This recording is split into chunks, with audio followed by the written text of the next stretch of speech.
What's up, everybody? Welcome back to Kick and Bass TV. It's been another busy week here at the channel in preparation for the launch of the new bait company, and like we talked about in the last week's video, it hasn't left us a whole lot of time to fish. But if you know me, I pretty much have to fish every day, even if it's just for 5 minutes. So tossed a couple of rods in the van, headed up to Loveland to our first stop to pick up some supplies, and we stopped off at another new pond. And like we talked about in last week's video, locating bait fish can be a key to success during the summer to fall transition. So right away we saw a couple of bait balls being pushed around by a group of bass. So we threw on one of our custom Gold Digger swim baits on that 6-cent swim bait head, and second cast into that bait ball, we had our first bass of the day.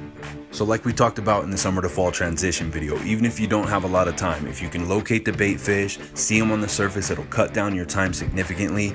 And more often than not, if you can throw in or around that bait ball, you can catch something.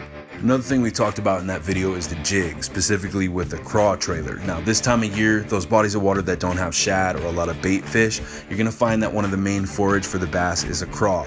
And in Colorado, most of our craw tend to be that greenish gray tint as opposed to the traditional red. So as they say, it's always best to match the hatch. As you can see, we've got a green pumpkin finesse jig, and we've paired it up with one of our custom Kick and Bass camo craws, which are gonna be available to you guys real soon. But just goes to show you that compact jig with a craw profile is another great option this time of year. So after we picked up our supplies, we headed back down to Denver to do a little Halloween shopping. But before we could do that, we saw the news that Taco Bell was taking the Mexican pizza off their menu. So in traditional American fashion, I completely panicked. I cut off every driver on the road and I beeline to the first drive-thru so that I could order my last amazing, disgusting, horrible, delicious Mexican pizza that I've been eating since the 80s. So if you love the Mexican pizza as much as me, you've only got until November 5th to get one, so you better hurry up. And they'll be gone forever.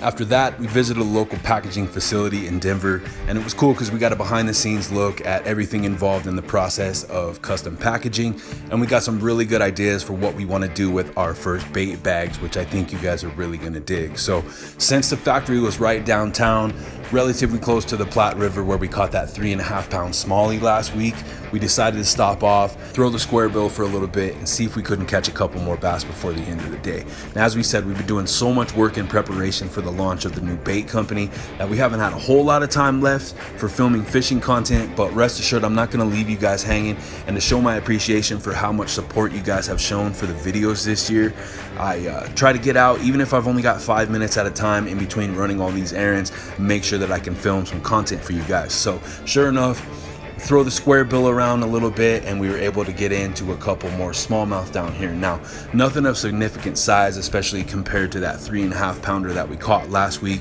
But like I said, I go crazy if I can't fish every day, even if it's just for 5 minutes. And if I can fish for 5 minutes a day and get into a couple fish, even if they're not that big, that's a win in my book. And even if you've only got a little bit of time to fish each day, maybe you've only got a half hour before work or after work to get some fishing in, if you use some of the techniques that we discussed in the summer to fall transition video, get out there, try some of those things out. You'd be surprised, even in a short amount of time, you can have some success, have some fun, and get into some fish. After that, we got another delivery notification, so we headed back home to see what we had waiting for us in the mailbox. Sure enough, it was a couple of the molds that we had ordered a few weeks back, which I was super stoked to finally receive because I really wasn't that impressed overall with the initial craw and Cinco molds that we ordered. And while they were okay, they were really not anything amazing, and they definitely weren't something that you couldn't already buy from 100 other manufacturers. So decided to spend a little bit more time looking around online, and I was able to find 2 molds that I was really impressed with.